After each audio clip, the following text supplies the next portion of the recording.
अनि आज हाम्रो 2063 सालमा एसएससी दिएका साथीहरू सबैजना भेट भएका छौँ होइन।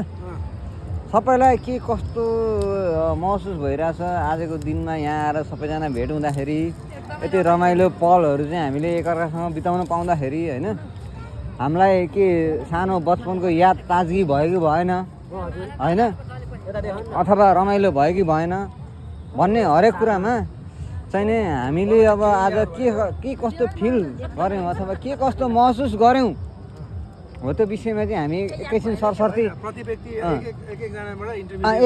सरसर्ती टक्कै कस्तो छ आजको माहौल कस्तो छ भन्ने विषयमा चाहिँ हामी एउटा सानो सुयो जाने कस्तो छ भन्ने सोध्ने त्यति मात्र है त।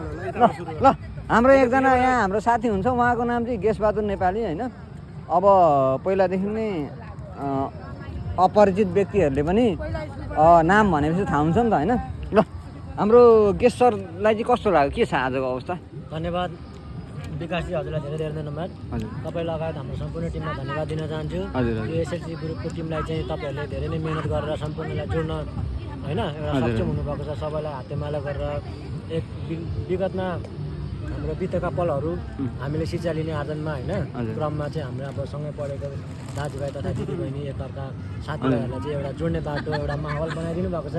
त्यसमा चाहिँ म एकदम तपाईँहरूलाई आभार व्यक्त गर्न चाहन्छु। धन्यवाद। ल ठिक छ, तपाईँको चाहिँ अभिव्यक्ति एकदम राम्रो भयो, तर छोटो मिठो चाहिँ हुनुपर्छ है अब नेक्स्टमा है। ल हरेकको नेक्स्टमा है। ल हजुर, यहाँ उहाँ हुनुहुन्छ हाम्रो निरु राई होइन, र उहाँको पनि एउटा एक्सपिरियन्स आजको सुनाउँ न त। कस्तो रमाइलो भयो, राम्रो छ, अझै पनि रमाइलो गर्ने हो नि हामी होइन। ल ओके। ल अनि धेरै धेरै धेरै धेरै समय पछाडि हरेक इफोर्ट लाउँदा पनि आज अब मेरो अगाडि चाहिँ पहिलोपल्ट नै हो मिस्टर दिवाकर राई पनि यहाँ हुनुहुन्छ होइन। उहाँ भनेको चाहिँ प्रायः जस्तो हाम्रो यो साथी सङ्घको टिमलाई चाहिँ एकदमै बढी इफोर्ट दिने एउटा पिलरको रूपमा खडा हुनुभएको मान्छे हो होइन। उहाँलाई एकपल्ट सोधौँ ल, कस्तो छ दिवाकरजी? सर्वप्रथम त धन्यवाद। आजको यो समय यो दिन एकदमै महत्त्वपूर्ण छ मेरो लागि। अनि यतिको वर्षपछि आजको यो भेटले गर्दा धेरै छुटेका साथीहरूसँग अझै ताजगी बनाएको छ। अनि समय त धेरै बितेछ, तर पनि आजको यो भेटले एकदमै फेरि नयाँ ताजगी बनाएको छ। म चाहिँ आशा गर्छु कि बाँकीका अबका दिनहरूमा पनि यसरी नै भेट होस् सबैसँग, अनि यसरी नै रमाइलो पलहरू बिताउन सकौँ। अनि सबैलाई चाहिँ एकदमै थ्याङ्क यू दिन चाहन्छु यो समय दिनुभएकोमा। आफ्नो कार्यव्यस्तताले पनि यो समय निकाल्नु भएको छ, उहाँलाई धेरै धेरै धन्यवाद दिँदै मेरा क्लासमेट सबैलाई चाहिँ एकदमै धन्यवाद दिन चाहन्छु। हस् त, थ्याङ्क यू। यसै गरी अब हाम्रो यहाँ चाहिँ नि म अब कसलाई सोधौँ कुस मुकुस भइरहेछ होइन। कुस मुकुस हुँदै खाने हाम्रा एकजना साथी हुनुहुन्छ यहाँनिर है। उहाँ होइन एकछिन वेट साथीको वेट है। कुस मुकुस हुँदै खाँदै हुनुहुन्छ यहाँनिर। हामीलाई उहाँ नै कुस मुकुसको क्वेसन गरौँ न त। के छ सर नवराज दाहालजी? उहाँ चाहिँ लगभग हाम्रो यस्ता भेट मिलन अथवा यस्ता कार्यक्रमहरूमा चाहिँ प्रायः जसो उहाँ चाहिँ अब एउटा लिडर अथवा जेसीको भनौँ अध्यक्ष होइन, हामीले जे मानौँ त्यही हुने हो होइन। ल उहाँ हुनुहुन्छ, उहाँलाई चाहिँ एकपल्ट एउटा सानो के छ सर आजको यो अवस्था? हाम्रो यो खालको पिकनिकमा अर्गनाइजिङ गर्दै आजकोले अपेक्षा अनुसार भयो कि अपेक्षाभन्दा बाहिर खालको भयो कि? अब सर्वप्रथम त उपस्थित साथीहरूलाई धेरै धेरै सम्झना, उपस्थित नहुनेलाई पनि धेरै सम्झना छ। सके जति सोचे जति उपस्थित हुन सकिएन, भइएन पनि। त्यसमा अब सन्तोकै मान्नुपर्छ, गुनासो गरेर भएन। पक्कै पनि समस्याले गर्दा अथवा आफ्नो बाध्यताले व्यस्तताले गर्दाखेरि उपस्थित नभएको हुनसक्छ। त्यसले गर्दाखेरि उपस्थित हुने साथीहरूलाई धेरै धेरै सम्झना छ। त के भन्नु र, यस्तै हो यो मेरो कुरो। अब अन्य साथीहरूसँग पनि यस्तो जिज्ञासा बुझ न। ल त्यसै गरी हाम्रो अब सरले पनि जिज्ञासा दिनुभयो सबैले क्या यस्तो क्या छोटो मिठोमा क्या आजको कार्यक्रम के छ, यस्तो छ उस्तो छ यस्तो छ सक्यो क्या है।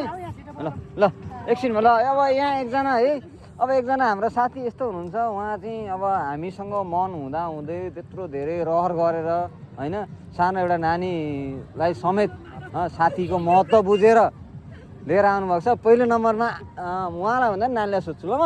ल हेलो नानु, हाई खै हाई गरे हाई। पिकनिक कस्तो छ? राम्रो छ? खायो? खोइ त दामी भने दामी दामी दामी वरिपरि चाहियो मलाई राम्रो राम्रो नानी यो खोइ त अनि छैन। ल त्यसै गरी म यहाँ हाम्रो मनिता आचार्य भन्ने हाम्रो साथी हुनुहुन्छ, म उहाँसँग सानो कुरा गर्छु। कस्तो लाग्यो? एकदम रमाइलो। मिठो छ खानेकुरा? कागती नहाली खानुभएछ त? यसो यसो निचरेर खानु न, कति अमिलो अमिलो राम्रो हुन्छ नि त, हुँदैन? जस हाम्रो समग्रमा यो पिकनिक हाम्रो पिकनिक त नभनौँ, भेटघाट कार्यक्रम भनौँ, राम्रो छ, रमाइलो छ होइन। भविष्यमा हामी सबैलाई समेट्नुपर्छ है त। फेरि वान्स अगेन अब यसै गरी ठुलो मान्छे, ठुलो चस्मा लाउनु भएको मान्छे हामीसँग यहाँ हुनुहुन्छ। अनि her name is Mamata Khadka है त।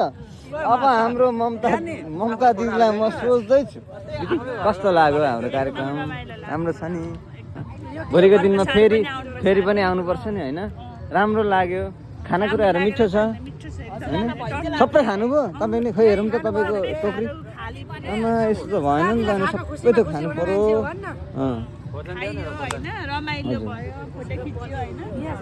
ठिक छ आगुम होइन, आगुम अलिक ठुलो खालको फोटो खिच्ने गरी आउनुपर्छ ल सबैजना। यसपालिको फ्रेम सानो भयो, आगुम फ्रेमलाई अलिक ठुलो बनाउनुपर्छ है ल। त्यसै गरी अब शर्मिला त्यसै गरी यहाँ हुनुहुन्छ, पक्नु न। त्यसै गरी यहाँ हुनुहुन्छ ल, यहाँ जम्बो टोली हुनुहुन्छ, 3 जनाको टोली। म 3 जनासँग चाहिँ एकैचोटि अन्तर्वार्ता लिन जाँदैछु ल। अब एकछिन वेट, यहाँ म त परिचय दिनु परेन। त्यसै गरी उहाँ हुनुहुन्छ यतापट्टि, त्यो चाहिँ बिरयानी हाई गर्दै गर्ने मान्छे शर्मिला आचार्य ज्यू है। त्यसै गरी यतापट्टि हुनुहुन्छ हाम्रो सुनिता खतिवडा ज्यू, पुरै चाहिँ के अरे के भन्छ आयाम लेग पिस लिएर। अनि उहाँ चस्मा लाएर त चाहिँ मलाई शुद्ध त चस्मामा मेरो अनुहार शुद्ध देखिने गरी बसिरहनु भएको छ। र मिस मनिता भट्टराईज्यू होइन।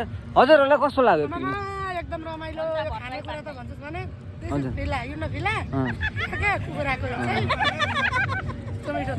फिला भनेको कर्मको लीला हो होइन होइन। फिला भनेको हाम्रो कर्मको लीला हो। एकदम रमाइलो भयो यसपालि, थोरै भए पनि अर्को साथीहरूलाई अर्को वर्ष धेरै कर गर्नु नपरोस्, साथीहरू सम्झेर सबैजना आइदिनु होला, रमाइलो गर्नु भन्ने हाम्रो चाहिँ आशा हो। हाम्रो पनि स्वास्थ्यले साथ दियो भने हामी पनि जसरी भने आउँछ। अर्को साल आएको भन्दा यसपालि झन् धेरै हुनु पर्ने, झन् थोरै भयो के गर्नु। ल ठिक छ, हामी सबैजनाले हाम्रो सर साथीभाइ इष्टमित्रहरूको चाहिँ नि उयो लियौँ होइन। अनि त्यस पछाडि अब सबैजना गाइजहरू यहाँ राम्रोसँग हुनुहुन्छ। हामीले सबैजना भन्दा पनि हाम्रो अब एउटा के भन्दाखेरि एउटा सबैजनाको दुःख हुन्छ, पिर हुन्छ, मर्का हुन्छ, त्यो सबैको आफ्नो ठाउँमा छ। त्यसको बावजुद पनि हामीले एकछिन समय निकालेर हाम्रो सानो बेलादेखिको हरेक कुराहरूलाई ताजगी गर्नु नै हाम्रो सबभन्दा राम्रो पक्ष चाहिँ लाग्छ होइन। अब यसमा कतिपय चाहिँ सकारात्मक कुरा पनि होलान्, कतिपय नकारात्मक कुराहरू पनि होलान्, तर हामीले हरेक कुराहरूलाई चाहिँ एउटा मध्य ठाउँमा ल्याएर हरेक कुराहरू विचार गरेर सकारात्मक तथा नकारात्मक कुराहरूलाई चाहिँ विचार गरेर हामीले जहिले पनि मितव्ययी तरिकाले हाम्रो आफ्नो जिन्दगी त के छ र, 2 दिनको जिन्दगी हो, र पनि मितव्ययी तरिकाले चलाउन पाइयो भने हामीलाई भविष्यमा पनि एकदमै राम्रो अथवा के प्रेरणाहरू मिल्छ जस्तो लाग्छ। अनि साथीभाइको पिकनिक भन्ने बित्तिकै रमाइलो मात्र होइन, यसलाई हामीले प्रेरणाको रूपले पनि लिनुपर्छ। र हरेक व्यक्तिले हरेक उसले साथी भन्ने बित्तिकै साथी मात्र होइन, प्रेरणा भनेर पनि बुझ्नुपर्ने हुन्छ। मेरो विचारमा चाहिँ साथी म प्रेरणाको रूपले लिन्छु। हजुरहरूले कसरी लिनुहुन्छ यो विषयमा भविष्यमा हामी कुरा गर्दै गरौँला, भविष्यमा जोडिँदै गरौँला।